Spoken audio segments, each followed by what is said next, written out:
Okay, today we are on lesson 20 for math. It wants us to solve using tape diagrams and use a symbol for the unknown. So I drew my tape diagram here, but you're more than welcome to do it any way that you are comfortable doing it. Okay, so you can do it the vertical way, the traditional way, however you like to do it. So, Mr. Ramos has knitted 19 inches of a scarf.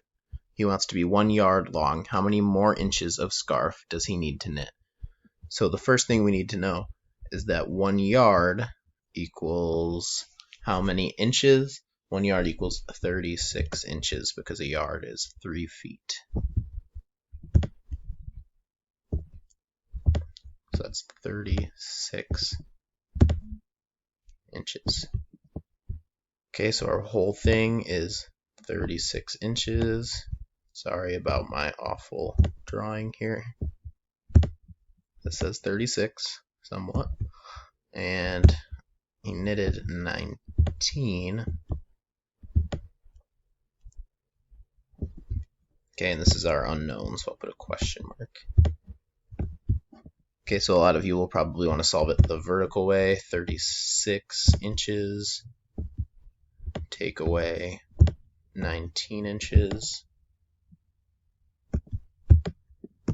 Okay, it's all set up. If there's more on the floor, go next door.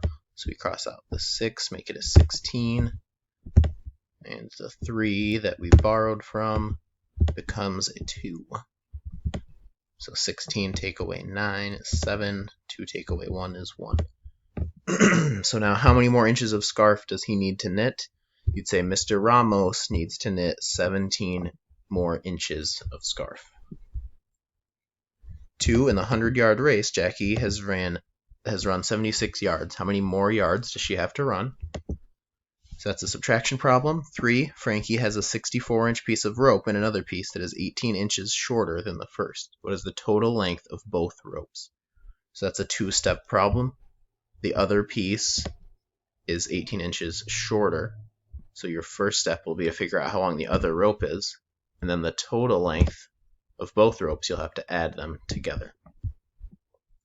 The second homework page, the second problem set page, Maria has 96 inches of ribbon. She used 36 inches to wrap a small gift and 48 inches to wrap a larger gift. How much ribbon did she have left? Another 2-step problem. You'll have to add the 2 together and then subtract. And number 5, the total length of all 3 sides of a triangle is 96 feet. The triangle has 2 sides that are the same length. One of the equal sides measures 40 feet. What is the length of the side that is not equal? Okay, so one of the equal sides is 40, and obviously if they're equal, that means this one is also 40. Okay, so I'll let you figure out number 5. And number 6, the length of one side of a square is 4 yards. What is the combined length of all 4 sides of the square? Think about what we know about squares, and that should tell you the answer for 6. When you're done, please submit the second problem set page. Since we're doing word problems today, I thought we would just do the problem set because they can be a lot. Please write a complete sentence and let me know if you have any questions.